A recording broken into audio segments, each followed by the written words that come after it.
तो हेलो दोस्तों, मैं रोहित शर्मा स्वागत करता हूं आपका मेरे यूट्यूब चैनल पे। तीसरे पार्ट की श्रृंखला को आगे बढ़ाते हुए आज का जो अपने टॉपिक रहने वाला है वो रहने वाला है कि हम पृथ्वी से धातुओं की प्राप्ति करेंगे, पृथ्वी से तत्वों को निकालेंगे और जब उन तत्वों को निकालेंगे तो हम पाएंगे कि उनके अंदर विभिन्न प्रकार की अशुद्धियां हैं। मतलब मेरा कहने का ये है कि वो शुद्ध अवस्था में नहीं है। तो आज जो अपना टॉपिक चलने वाला है उसके अंदर हम ये समझने वाले हैं कि जो पृथ्वी से जो धातुएं आपको प्राप्त हो रही है, जो खनिज आपको प्राप्त हो रहे हैं, वो शुद्ध अवस्था में नहीं है। तो हम उन्हें किस प्रकार से शुद्ध अवस्था में ला करके उनको उपयोग हेतु काम में ले सकते हैं या उनको उपयोग योग्य बना सकते हैं। तो इस संदर्भ में आज अपने चलेगा धातुओं की प्राप्ति। तो सबसे पहले तो आपको ये समझना चाहिए कि धातुएं प्राप्त कहाँ से होती है। तो देखिए, मैंने लिखा हुआ है कि पृथ्वी की भूप्रकृति धातुओं का मुख्य स्रोत है। अर्थात सारी जो धातुएं हैं वो कहाँ से प्राप्त होती है? पृथ्वी की भूप्रकृति से प्राप्त होती हैं। इसके बाद की अगर अपन बात करें कि पृथ्वी की भूप्रकृति में प्राकृतिक रूप से पाए जाने वाले तत्वों को या यौगिकों को, जो प्राकृतिक रूप से जो तत्व धरती से प्राप्त होते हैं, आपको पृथ्वी से जो प्राप्त होते हैं, उनको हम क्या कहेंगे? उन्हें हम खनिज कहते हैं। जो धातुएं या यौगिक आपको पृथ्वी से प्राप्त होते हैं, पृथ्वी की भूप्रकृति से प्राप्त होते हैं, उन्हें हम क्या किस नाम से जानते हैं? खनिजों के नाम से जानते हैं। जैसे जितनी भी धातुएं आप उपयोग में लेते हैं, जैसे सोना, चांदी, लोहा, तांबा, जो भी, ये सारी कहाँ से प्राप्त होती है? पृथ्वी की भूप्रकृति से प्राप्त होती है। तो आज इन धातुओं को हम पृथ्वी की भूप्रकृति से प्राप्त करेंगे और प्राप्त करने के बाद में अगर ये अशुद्ध अवस्था में है तो इनको शुद्ध अवस्था में लाएंगे और उपयोग हेतु काम योग्य इनको बनाएंगे। ठीक है, तो याद रखिएगा कि पृथ्वी की भूप्रकृति में प्राकृतिक रूप से जो तत्व पाए जाते हैं या यौगिक पाए जाते हैं उन्हें खनिज कहा जाता है। इसके बाद की अगर अपन बात करें कि कुछ स्थानों पर खनिजों में किसी विशेष धातु की क्या कहते हैं? अधिकता होती है। कोई खनिज आपको ऐसा मिला धरती से जिसके अंदर किसी विशेष धातु, कोई विशेष धातु है जो बहुत अधिक मात्रा में यदि पाई जाती है तो ऐसे खनिजों को अयस्क कहा जाता है। आपने पृथ्वी की भूप्रकृति से खनिज प्राप्त किया, लेकिन उस खनिज के अंदर कोई विशेष धातु जो है वो अधिक मात्रा में आपको प्राप्त हो रही है। चाहे वो लोहा हो सकता है, सोना हो सकता है, चांदी हो सकता है, उसकी मात्रा कहने का मतलब अधिक है उन खनिजों में, तो उस स्थिति में उन्हें क्या कहा जाता है? उसे अयस्क कहा जाता है। देखिए, आप अपन ने सक्रियता श्रेणी पढ़ी थी, तो सक्रियता श्रेणी में हमने धातुओं को 3 अलग अलग वर्गों में बांटा था। आपने देखा था कि जो सबसे ऊपर जो धातुएं स्थित थी उन्हें हमने सर्वाधिक अभिक्रियाशील धातुओं का नाम दिया था। बीच में जो धातुएं स्थित थी उन्हें अपन ने मध्यम अभिक्रियाशील धातु का नाम दिया था, एवं जो धातुएं सबसे नीचे की श्रेणी में थी उनको अपन ने मध्यम अभिक्रियाशील धातुओं का निम्न अभिक्रियाशील धातुओं का नाम दिया था, क्योंकि वो अभिक्रिया बहुत कम करती हैं। तो ऐसी स्थिति में देखिए कि कम अभिक्रियाशील जो धातुएं होती हैं वो पृथ्वी की भूप्रकृति में स्वतंत्र अवस्था में प्राप्त होती है। जो कम अभिक्रियाशील जो धातुएं हैं वो पृथ्वी की भूप्रकृति में स्वतंत्र अवस्था में प्राप्त होती है, किसी भी यौगिक के रूप में प्राप्त नहीं होती है। स्वतंत्र अवस्था में आपको कहां से प्राप्त हो जाएगी? धरती से ही आपको प्राप्त हो जाती है। उदाहरण के लिए ऐसी कौन कौन सी धातुएं हैं जो पृथ्वी की भूप्रकृति से आपको स्वतंत्र अवस्था में प्राप्त होती है? तो पृथ्वी की भूप्रकृति से सोना, ठीक है, और चांदी, तांबा, ये सब पृथ्वी की भूप्रकृति से आपको स्वतंत्र अवस्था में प्राप्त होने वाली धातुएं हैं। यहाँ पर नोट के रूप में मैंने आपको दिखा रखा है कि कॉपर और सिल्वर। देखिए, कॉपर और सिल्वर ये धातुएं हैं जो सल्फाइड व ऑक्साइड के अयस्क के रूप में भी प्राप्त होती है। वैसे तो अपन ने देखा कि जो कम अभिक्रियाशील धातुएं हैं उनमें अपन ने कॉपर लिखा तो है, यहाँ पर तांबा, तो तांबा स्वतंत्र अवस्था में भी प्राप्त होता है और साथ में ये सल्फाइड और ऑक्साइड के रूप में भी आपको धरती से प्राप्त हो सकता है, पृथ्वी से प्राप्त हो सकता है। धरती से मेरा तात्पर्य पृथ्वी की भूप्रकृति से है। ठीक है, तो सल्फाइड व ऑक्साइड के अयस्क के रूप में भी आपको सिल्वर और कॉपर आपको प्राप्त हो सकते हैं। ये सबसे कम अभिक्रियाशील धातुओं की बात थी। ठीक है, इसके बाद में अगर अपन बात करें कि जो मध्यम अभिक्रियाशील धातुएं हैं वो किस अवस्था में पाई जाएगी, जब हम उन्हें पृथ्वी से निकालेंगे तो उनकी किस अवस्था में वो प्राप्त होगी हमें, तो इस बात को याद रखिएगा कि जो मध्यम अभिक्रियाशील जो धातुएं होती हैं वो भूप्रकृति में अर्थात जमीन के अंदर सल्फाइड, कार्बोनेट या ऑक्साइड के अयस्क के रूप में प्राप्त होते हैं। जो मध्यम अभिक्रियाशील जो धातुएं होती हैं उन्हें जब आप पृथ्वी से खनित करके निकालेंगे, खोद के जब उन्हें बाहर निकाला जाएगा तो उस स्थिति में वो आपको क्या कहते हैं, सल्फाइड, कार्बोनेट या ऑक्साइड के रूप में आपको ये प्राप्त हो सकती है। ये आपको मध्यम अभिक्रियाशील धातुओं के बारे में याद करना है। और जो सबसे निम्न अभिक्रियाशील जो धातुएं थी वो स्वतंत्र अवस्था में पाई जा रही थी, लेकिन उनमें भी कॉपर और सिल्वर जो था वो आपने यह देखा कि सल्फाइड व ऑक्साइड के रूप में भी आपको प्राप्त हो जाते हैं। इसके बाद की अगर अपन बात करें कि मध्यम अभिक्रियाशील धातुएं पृथ्वी की भूप्रकृति में मुख्यतः सल्फाइड, कार्बोनेट या ऑक्साइड के रूप में उपस्थित होती हैं। उदाहरण के लिए कौन कौन से धातुएं हैं, जैसे जिंक हो गया, आयरन हो गया, लेड हो गया। ये जो धातुएं हैं ये पृथ्वी की भूप्रकृति में सल्फाइड, कार्बोनेट या ऑक्साइड के रूप में उपस्थित रहती हैं। जब आप इन्हें निकालेंगे तो ये इन रूपों में आपको प्राप्त होंगे। मैंने सक्रियता श्रेणी में बता रखा है, और अधिक जानकारी के लिए आप मेरे पिछले वीडियो देख सकते हैं और आपकी तैयारी को मजबूती प्रदान कर सकते हैं। इस चैनल के माध्यम से आपको संपूर्ण कोर्स जो है वो निःशुल्क उपलब्ध करवाया जा रहा है। इसके लिए हमारा कोई ऐप नहीं है, अन्य कोई चीजें नहीं है। आप केवल YouTube के माध्यम से क्लासेस देख करके ही आप इन्हें कर सकते हैं। इसके अलावा इस YouTube चैनल के माध्यम से मैं आपको जो शॉर्ट वीडियो होते हैं उनके जरिए जितने भी बोर्ड के प्रश्न हैं उनको भी मैं आपको हल करवाने वाला हूं, तो आप उन्हें भी जरूर देखें और अपनी तैयारी को मजबूती दें, क्योंकि जो इसके पहले के प्रश्न जो बोर्ड में अब तक आ चुके हैं वो कई बार रिपीट हो जाते हैं। तो जब आप उन शॉर्ट वीडियोज को देखेंगे तो कम से कम आपके जो एबेसैडे वाले जो बहुविकल्पात्मक प्रश्न आते हैं वो तो कम से कम आप आसानी से हल कर पाएंगे। उसके बाद में यदि आप और अधिक जानकारी लेना चाहते हैं तो आप इन्हें तो देखना ही है, कि जिनको अपनी बढ़िया तैयारी करनी है, अच्छे नंबर लाने हैं, तो वो चाहते हैं, तो उस स्थिति में आपको ये वीडियो जरूर देखने चाहिए। और साथ में आप शॉर्ट वीडियोज भी देखें, क्योंकि उनके अंदर आपको जितने भी बोर्ड वाले एग्जाम्स में अब तक प्रश्न आए हैं उनको मैं एक एक मिनट के अंदर समझाने वाला हूं। इसके अलावा देखिए कि धातुओं की अभिक्रियाशीलता को मैंने 3 वर्गों में बांटा गया है। उच्च अभिक्रियाशील धातुएं सक्रियता श्रेणी में मैंने आपको बताई थी, मध्यम अभिक्रियाशील धातुएं एवं निम्न अभिक्रियाशील धातुएं। तो जो ये धातुओं की तीनों श्रेणी है और इनसे जो धातुएं प्राप्त होगी, इन तीनों श्रेणियों से धातुओं की जो प्राप्ति है उनके तरीके अलग अलग हैं। तो अपन को एक एक श्रेणी को उठाना पड़ेगा और एक एक श्रेणी को देखना पड़ेगा कि किस प्रकार उच्च अभिक्रियाशील धातुओं की प्राप्ति की जाती है, किस प्रकार मध्यम अभिक्रियाशील धातुओं की प्राप्ति की जाती है एवं किस प्रकार निम्न अभिक्रियाशील धातुओं की प्राप्ति की जाती है। इसके पहले हमने धातुओं को बांट लिया 3 अलग अलग पार्टों में। तो उच्च अभिक्रियाशील धातु है, मध्यम अभिक्रियाशील धातु और निम्न अभिक्रियाशील धातु है। तो देखिए ध्यान से कि जो उच्च अभिक्रियाशील धातुएं हैं उनको यदि आप उनके एस्को से प्राप्त करेंगे तो आपको क्या करना पड़ेगा, गलित धातु का विद्युत अपघटन करेंगे। गलित धातु का विद्युत अपघटन जब किया जाएगा, अर्थात इसको जब ऊष्मा देंगे, जब इसका विद्युत अपघटन करेंगे तो याद रखिएगा ये शुद्ध धातु में परिवर्तित हो जाती है। ऐसे ही मध्यम अभिक्रियाशील जो धातुएं होती है, मध्यम अभिक्रियाशील धातुएं 2 रूपों में पाई जाती है, अर्थात इनके 2 अयस्क पृथ्वी के अंदर पाए जाते हैं, जिनमें है कार्बोनेट अयस्क और सल्फाइड अयस्क। मध्यम अभिक्रियाशील जो धातुएं होती हैं वो 2 रूपों के अंदर, 2 प्रकार के जो अयस्क हैं उनके अंदर पृथ्वी के अंदर पाई जाती है। 2 प्रकार के अयस्क आपको प्राप्त होंगे मध्यम अभिक्रियाशील धातुओं के। कौन कौन से? एक तो कार्बोनेट अयस्क और एक प्राप्त होगा आपको सल्फाइड अयस्क। तो जो कार्बोनेट अयस्क है उससे आपको शुद्ध धातु प्राप्त करनी है तो आपको निस्तापन विधि का प्रयोग करना पड़ेगा। इस विधि में हम क्या करेंगे कि कार्बोनेट अयस्क को गर्म करेंगे। दोनों ही विधियों में कार्बोनेट अयस्क और सल्फाइड अयस्क को हम गर्म करेंगे। तो जब कार्बोनेट अयस्क को हम गर्म करेंगे तो जो विधि काम में लेंगे वो लेंगे निस्तापन विधि काम में। ऐसे ही जब सल्फाइड अयस्क को गर्म किया जाएगा तो सल्फाइड अयस्क को गर्म करने की जो प्रक्रिया है उसको हम भर्जन कहेंगे। तो याद रखिएगा कार्बोनेट अयस्क और सल्फाइड अयस्क इन दोनों में अलग अलग विधियां काम में आएगी। तो कार्बोनेट अयस्क के अंदर निस्तापन उपयोग में लेंगे, सल्फाइड अयस्क के लिए भर्जन काम में लेंगे। दोनों ही विधियों को प्रयुक्त करेंगे, सल्फाइड अयस्क में भर्जन और कार्बोनेट अयस्क में निस्तापन। दोनों ही जो विधियां हैं इनके प्रयुक्तिकरण के बाद में जब इनको आप प्रयुक्त कर देंगे तो आपको धातु का ऑक्साइड प्राप्त होगा। किसका प्राप्त होगा? धातु का ऑक्साइड प्राप्त होगा। अर्थात ये कार्बोनेट अयस्क और सल्फाइड अयस्क किस में बदल जाएंगे? धातु के ऑक्साइड में बदल जाएंगे। और धातु के ऑक्साइड में बदलने के बाद में आपको पता है कि अपन ऑक्सीजन को अपचयन विधि से धातु से अलग कर सकते हैं। तो धातु का अपचयन करेंगे, इस प्रकार आपको शुद्ध धातु प्राप्त होगी।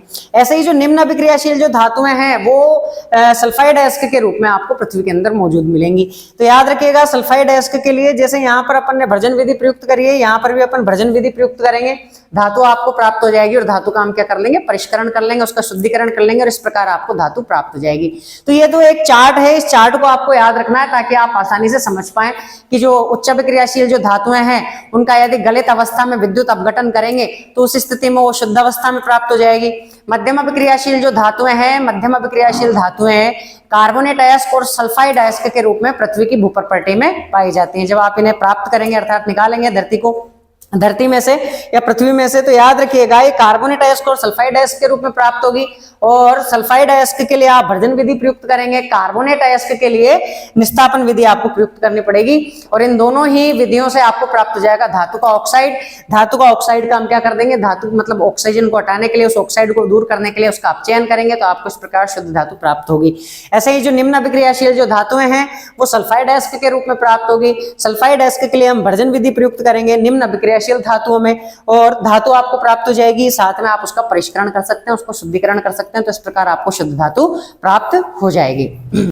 अब इसके बाद में देख लें अगली जो परिभाषा है वो है गेंग। तो जो अयस्क हमको पृथ्वी की भूप्रपर्टी से प्राप्त होते हैं उनके अंदर मिट्टी, रेत जैसी बहुत सारी अशुद्धियां होती हैं जिन्हें हम गेंग कहते हैं। तो इसकी परिभाषा ऊपर लिखी हुई है कि पृथ्वी से जो खनित अयस्क होते हैं अर्थात जो खोद के निकाले गए जो अयस्क हैं उनमें मिट्टी, रेत जैसी असंख्य अशुद्धियां होती हैं जिन्हें क्या कहा जाता है, जिन्हें गेंग कहा जाता है। इसके बाद में अब हम धातु का निष्कर्षण करेंगे अर्थात अयस्कों के रूप में जो धातुएं हमको प्राप्त हो रही है हमने उनको तीन अलग अलग मतलब श्रेणियों में डिवाइड कर रखा है, उन्हें बांट रखा है, निम्न अभिक्रियाशील, उच्च अभिक्रियाशील और मध्यम अभिक्रियाशील। इस तरीके से तीन हमने अलग अलग श्रेणियां बता रखी है। हमने चार्ट के माध्यम से भी अभी थोड़ी देर पहले समझा कि किस प्रकार हम तीनों प्रकार की जो धातुएं हैं उन्हें हम किस प्रकार प्राप्त करते हैं। तो हमने उनमें से सबसे पहले हम ले रहे हैं निम्न अभिक्रियाशील धातु का निष्कर्षण कि सक्रियता श्रेणी में जो धातु है निम्न अभिक्रियाशील है अर्थात बिल्कुल अभिक्रिया नहीं करती या बहुत कम अभिक्रिया करती हैं, उनका हम निष्कर्षण किस प्रकार से हम उनका निष्कर्षण कर सकते हैं। तो देखिए कि सक्रियता श्रेणी में जो सबसे नीचे आने वाली जो धातुएं होती हैं वो अनअभिक्रिय होती है, मतलब ज्यादा अभिक्रियाशील नहीं होती, क्योंकि वो वैसे ही सक्रियता श्रेणी में सबसे नीचे आती है। तो सक्रियता श्रेणी में हमने देखा था कि जो सबसे नीचे वाली जो धातुएं हैं वो अनअभिक्रिय है अर्थात बहुत कम अभिक्रिया करती हैं। तो सक्रियता श्रेणी में नीचे आने वाली धातुएं काफी अनअभिक्रिय होती हैं। इन धातुओं के ऑक्साइड को, यदि हम इन धातुओं के ऑक्साइड को गर्म कर लें तो आपको शुद्ध धातु प्राप्त हो जाएगी। अगर आप उस चार्ट को अभी जो थोड़ी देर पहले मैंने आपको बताया उस चार्ट में अगर आप जाने की कोशिश करें तो उसमें अपन ने देखा था कि जो निम्न अभिक्रियाशील जो धातुएं हैं वो सल्फाइड अयस्क के रूप में प्राप्त हो रही है, और सल्फाइड अयस्क के रूप में जो धातुएं प्राप्त हो रही है उसके लिए हम भर्जन विधि प्रयुक्त करते हैं। भर्जन और निस्तापन ये अभी थोड़ी देर बाद हम समझने वाले हैं कि भर्जन और निस्तापन क्या होता है। तो याद रखिएगा कि जब हम निम्न अभिक्रियाशील जो धातुएं हैं वो आपके पास में सल्फाइड अयस्क के रूप में, और सल्फाइड अयस्क के रूप में जो धातुएं मतलब जो अयस्क हैं आपके पास उनको यदि आप गर्म करें उनके ऊपर आप जब भर्जन विधि प्रयुक्त करेंगे तो वो धातु के ऑक्साइड में परिवर्तित हो जाएंगे और इस प्रकार आपको धातुएं प्राप्त हो जाएंगी। ध्यान से देखिएगा, यहाँ पर उदाहरण की बात करें तो HGS, देखिए मरकरी के साथ में कौन जुड़ा हुआ है, S जुड़ा हुआ है अर्थात सल्फाइड जुड़ा हुआ है अर्थात सिनाबार। HGS क्या है, सिनाबार। HGS को किस नाम से जाना जाता है, सिनाबार के नाम से जाना जाता है। अच्छा होता क्या है ये, मरकरी पारद का यानी पारा जो एक धातु होती है उसका एक अयस्क होता है क्या, HGS यानी कि मर्क्यूरिक सल्फाइड, ठीक है ना। सिनाबार जिसे हम कहेंगे वो मरकरी पारद का एक अयस्क है। इसको वायु में गर्म करने पर, जब इसको वायु में गर्म किया जाता है तो याद रखिएगा ये मर्क्यूरिक ऑक्साइड में HGO में क्या हो जाता है, परिवर्तित हो जाता है। अब गर्म करने की जो प्रक्रिया है ना यही भर्जन प्रक्रिया है। निस्तापन में भी हम जो अयस्क है उसे गर्म करेंगे एवं भर्जन की जो प्रक्रिया है उसके अंदर भी हम अयस्क को गर्म करेंगे। तो HGS आपने देखा कि जो सिनाबार है वो मरकरी का एक अयस्क होता है।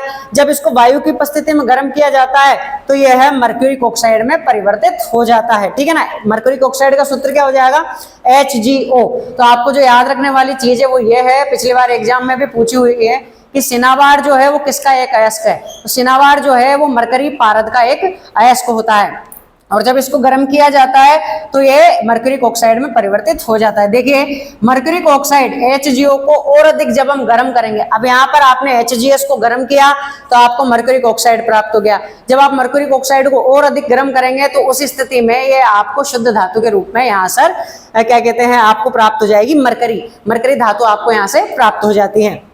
तो ध्यान से देखिए कि HGS यानी कि ये आपका सिनाबार, जब आप इसको गर्म करेंगे ऑक्सीजन की उपस्थिति में, जब आपको तापन करेंगे, गर्म करेंगे, तो याद रखिएगा ये मर्क्यूरिक ऑक्साइड में परिवर्तित हो जाएगा और साथ में सल्फर डाइऑक्साइड यहाँ से मुक्त होती है। और जब इसको और अधिक गर्म किया जाता है, देखिए यहाँ पर जो HGS है, ठीक है, ये बदल चुका है HGO में, अर्थात मर्क्यूरिक ऑक्साइड में बदल चुका है HGS जब आपने इसको गर्म किया। जब आप इसे और ज्यादा गर्म करते हैं, अर्थात ये जो आपको प्राप्त हो चुका है मर्क्यूरिक ऑक्साइड, जब आप इसे और ज्यादा गर्म करते हैं तो याद रखिए यहाँ पर आपको शुद्ध रूप में Hg प्राप्त हो जाता है, अर्थात पारद धातु प्राप्त हो जाती है आपको और ऑक्सीजन गैस यहाँ से मुक्त होती है। प्राकृतिक रूप से Cu2S यानी कि कॉपर सल्फाइड, ठीक है, इसके रूप में जो तांबा उपलब्ध रहता है वो केवल गर्म जब आप करेंगे तो इसको भी इसके अयस्क से अलग किया जा सकता है। जब हम कॉपर सल्फाइड गर्म करते हैं तो उस स्थिति में ऑक्सीजन की उपस्थिति में जब इसे गर्म किया जाता है तो ये कॉपर ऑक्साइड में प्राप्त हो जाता है और कॉपर ऑक्साइड और साथ में सल्फर डाइऑक्साइड गैस यहाँ से निर्मुक्त होती है। जब इसे पुनः गर्म किया जाता है तब उस स्थिति में आपको कॉपर शुद्ध रूप में प्राप्त हो जाती है और साथ में सल्फर डाइऑक्साइड जो है वो निर्मुक्त होती है। तो इस प्रकार आपने देखा कि जो निम्न अभिक्रियाशील धातुएं होती हैं वो सल्फाइड अयस्क के रूप में प्राप्त होती है और सल्फाइड अयस्क को यदि वायु की उपस्थिति में उस पर भर्जन विधि प्रयुक्त की जाए, भर्जन का मतलब ये होता है कि उसको वायु की उपस्थिति में हम गर्म करेंगे तो उस स्थिति में क्या होगा कि उससे धातु का ऑक्साइड प्राप्त हो जाएगा और धातु के ऑक्साइड से आप उसे शुद्ध अवस्था में धातु में बदल सकते हैं। अभिक्रियाशील धातु के बाद में अब हम देखेंगे मध्यम अभिक्रियाशील धातु का निष्कर्षण। तो मध्यम अभिक्रियाशील जो धातुएं होती हैं वो कार्बोनेट अयस्क और सल्फाइड अयस्क के रूप में प्राप्त होती है। तो कार्बोनेट अयस्क से धातु प्राप्त करने के लिए आपको निस्तापन विधि का प्रयोग करना पड़ेगा और सल्फाइड अयस्क से धातु का ऑक्साइड प्राप्त करने के लिए आपको भर्जन विधि का प्रयोग करना पड़ेगा। ऐसे ही जब आप कार्बोनेट अयस्क में निस्तापन विधि लगाएंगे तो आपको धातु का ऑक्साइड प्राप्त होगा और जब सल्फाइड अयस्क में आप भर्जन विधि लगाएंगे तो आपको धातु का ऑक्साइड प्राप्त होगा। दोनों ही प्रक्रियाओं से, निस्तापन और भर्जन, इन दोनों ही प्रक्रियाओं से आपको धातु का ऑक्साइड प्राप्त होगा। लेकिन बस आपको याद ये रखना है कि जब कार्बोनेट अयस्क के रूप में धातुएं होंगी तो आप निस्तापन विधि का प्रयोग करेंगे और जब सल्फाइड अयस्क के रूप में धातुएं होंगी तब आप भर्जन विधि का यहाँ पर प्रयोग करने वाले हैं। तो देखिए जो सक्रियता श्रेणी में जो धातुएं होती हैं अपन को पता है कि उनकी अभिक्रियाशीलता कैसी होती है, मध्यम होती है, उनकी अभिक्रियाशीलता मध्यम होती है। देखिए मैंने लिख रखा है कि सक्रियता श्रेणी के मध्य में स्थित धातुओं की जो अभिक्रियाशीलता है वो मध्यम होती है और याद रखिएगा प्रकृति में ये प्राय सल्फाइड और कार्बोनेट अयस्क के रूप में पाई जाती है। जैसा कि आप चार्ट में पहले ही समझ चुके हैं कि जो मध्यम अभिक्रियाशील जो धातुएं हैं वो सल्फाइड और कार्बोनेट अयस्क के रूप में पाई जाती हैं। इसके बाद में देखें कि सल्फाइड या कार्बोनेट की तुलना में जब आप धातु का निष्कर्षण करेंगे, जब आप धातु को शुद्ध अवस्था में प्राप्त करना चाह रहे हैं तो सल्फाइड और कार्बोनेट अयस्क के रूप में भी धातुएं हैं, इनकी तुलना में धातु के ऑक्साइड से धातु को प्राप्त करना आसान है। अर्थात जब सल्फाइड और कार्बोनेट अयस्क के रूप में धातुएं रहेंगी और उनसे हम शुद्ध धातु प्राप्त करना चाहें तो हमारे लिए मुश्किल काम है। लेकिन यदि धातु ऑक्साइड के रूप में धातु है तो आप उससे शुद्ध धातु प्राप्त कर सकते हैं क्योंकि धातु के ऑक्साइड को धातु से आसानी से अलग किया जा सकता है। लेकिन यदि वो कार्बोनेट और सल्फाइड के रूप में है तो उस स्थिति में आपको निस्तापन और भर्जन विधि का प्रयोग करना पड़ेगा और जब आप ये दोनों विधि लगाएंगे तब आपको धातु का ऑक्साइड प्राप्त होगा। धातु के ऑक्साइड में फिर आप अपचयन विधि लगाकर उसमें से ऑक्साइड को हटा देंगे तो आपको धातुएं प्राप्त हो जाएगी। ध्यान से देखिएगा कि सल्फाइड या कार्बोनेट की तुलना में धातु को उसके ऑक्साइड से प्राप्त करना अधिक आसान होता है। जैसे भर्जन विधि की अगर अपन बात करें कि भर्जन विधि ऐसा होती क्या है तो आप सबसे पहले तो ये याद रखिएगा कि भर्जन विधि सल्फाइड अयस्क के रूप में काम में ली जाती है। जब सल्फाइड अयस्क होगा तब भर्जन विधि का प्रयोग करेंगे। तो देखिए सल्फाइड अयस्क को, कौन से अयस्क को, सल्फाइड अयस्क को वायु की उपस्थिति में उसके गलनांक बिंदु से, अर्थात जो पिघल जाए उससे भी अधिक ताप पर जब आप इसे गर्म करेंगे तो यह ऑक्साइड में परिवर्तित हो जाता है। इस प्रक्रिया को क्या कहा जाता है, भर्जन कहा जाता है। याद रखिएगा क्या परिभाषा है कि सल्फाइड अयस्क को, किसको, कौन सा अयस्क को, सल्फाइड अयस्क को वायु की उपस्थिति में उसके गलनांक बिंदु से अधिक ताप पर जब गर्म किया जाता है तो ये किस में बदल जाता है, यह ऑक्साइड में परिवर्तित हो जाता है। यह प्रक्रिया क्या कहलाती है, भर्जन कहलाती है। ठीक है, जैसे ZnS जिंक सल्फाइड। अब यहाँ पर आप देखेंगे कि जो जिंक है, जो जिंक धातु है वो किस अयस्क के रूप में मौजूद है, सल्फाइड अयस्क के रूप में मौजूद है क्योंकि जिंक और सल्फाइड, तो यहाँ पर सल्फाइड है तो आप फट से पता लगा लेंगे कि कौन सी विधि प्रयुक्त की जाएगी, भर्जन विधि। जब सल्फाइड अयस्क को आप वायु की उपस्थिति में गर्म करेंगे, ऑक्सीजन की उपस्थिति में गर्म करेंगे, तो आपको पता है कि गर्म करने पर आपको क्या प्राप्त हो जाएगा, धातु का ऑक्साइड प्राप्त हो जाएगा। अब यहाँ पर जिंक तो धातु है और O किसको दर्शाता है, ऑक्साइड को दर्शाता है, तो ZnO अर्थात जिंक ऑक्साइड आपको प्राप्त हो जाता है। साथ में कौन सी गैस निर्मुक्त होती है, तो सल्फर डाइऑक्साइड गैस यहाँ पर निर्मुक्त होती है। तो आपको समझ में आ गया कि सल्फाइड अयस्क को वायु की उपस्थिति में जब गर्म किया जाता है तो उसी स्थिति में आपको धातु का ऑक्साइड प्राप्त हो जाता है। तो ये तो था आपके जिंक सल्फाइड का उदाहरण कि जो जिंक सल्फाइड है वो सल्फाइड अयस्क के रूप में, उसको गर्म करेंगे तो जिंक ऑक्साइड प्राप्त हो जाएगा और साथ में सल्फर डाइऑक्साइड गैस निर्मुक्त होगी। ऐसे ही भर्जन, अगर भर्जन के बाद में हम निस्तापन विधि की बात करें कि निस्तापन विधि क्या है, तो भर्जन तो सल्फाइड अयस्क के लिए हो गई। अब निस्तापन की बात करेंगे तो निस्तापन विधि क्या होती है कि कार्बोनेट अयस्क को, अब यहाँ पर कार्बोनेट आ जाएगा, निस्तापन विधि आती है कौन सा अयस्क, कार्बोनेट अयस्क। सीधा याद रखना है कि निस्तापन विधि में कौन सा अयस्क आता है, कार्बोनेट अयस्क। कार्बोनेट अयस्क में कौन सी विधि का प्रयोग किया जाता है, निस्तापन विधि का।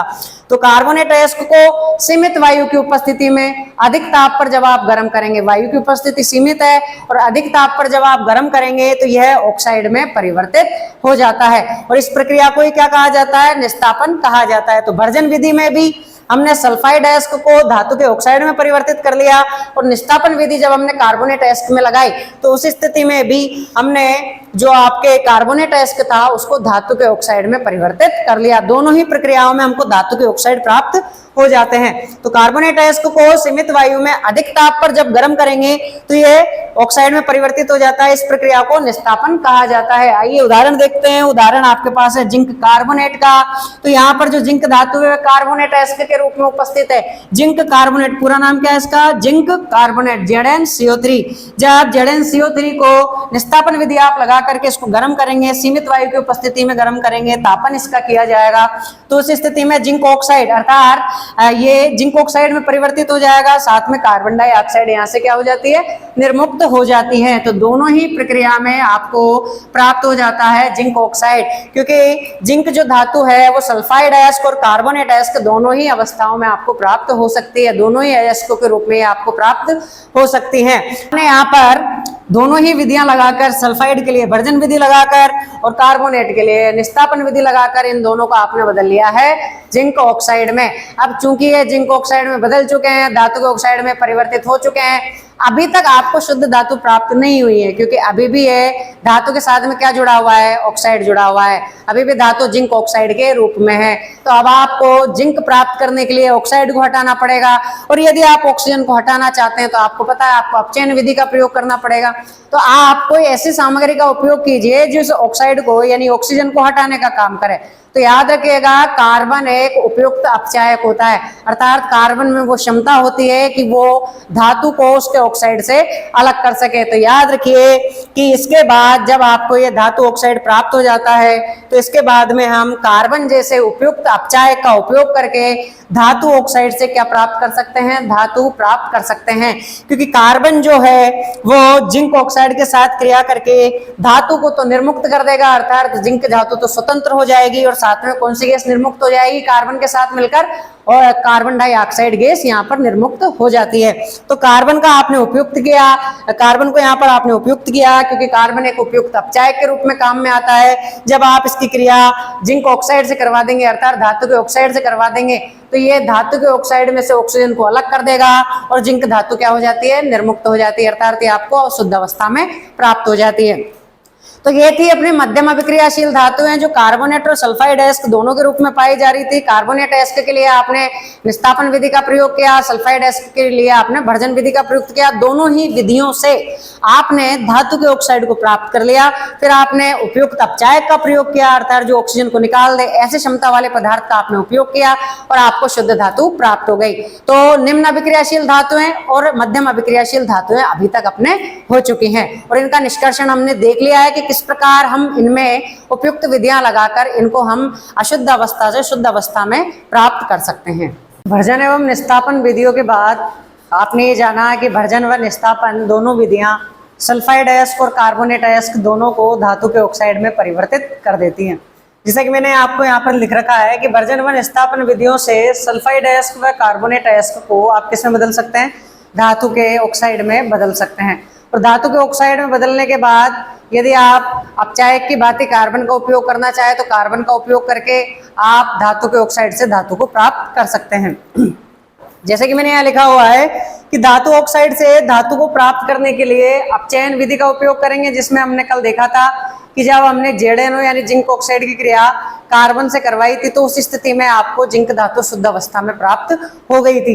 तो अपचयन प्रक्रम के अतिरिक्त भी एक अलग से प्रक्रम है जिसको अपन विस्थापन प्रक्रम के नाम से जानते हैं। इसका भी आप आवश्यकता अनुसार उपयोग कर सकते हैं।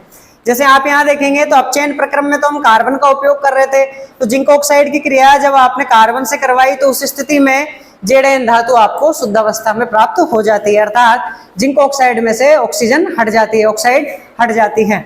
ऐसे ही विस्थापन अभिक्रिया का उपयोग भी धातु ऑक्साइड से धातु को प्राप्त करने के लिए किया जाता है। जैसे कि जो अत्यधिक अभिक्रियाशील धातुएं होती है जैसे सोडियम, कैल्शियम, एल्यूमिनियम, ये आदि को अपचायक के रूप में आप उपयोग कर सकते हैं, क्योंकि ये अत्यधिक अभिक्रियाशील धातुएं हैं और अत्यधिक अभिक्रियाशील धातुएं अपने से कम अभिक्रियाशील धातुओं को अपने यौगिक से विस्थापित कर देती हैं।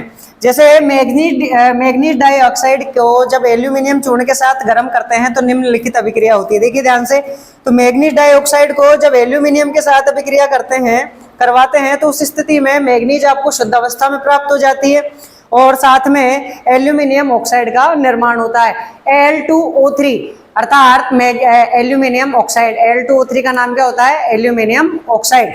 और साथ में ऊष्मा उत्पादित होती है। विस्थापन अभिक्रियाओं में जब भी कोई विस्थापन अभिक्रिया होती है तो उस स्थिति में ऊष्मा की मात्रा अधिक उत्सर्जित होती है और यही कारण है कि यहाँ पर जो आपको धातु प्राप्त होगी वो आपको गलित अवस्था में प्राप्त होगी।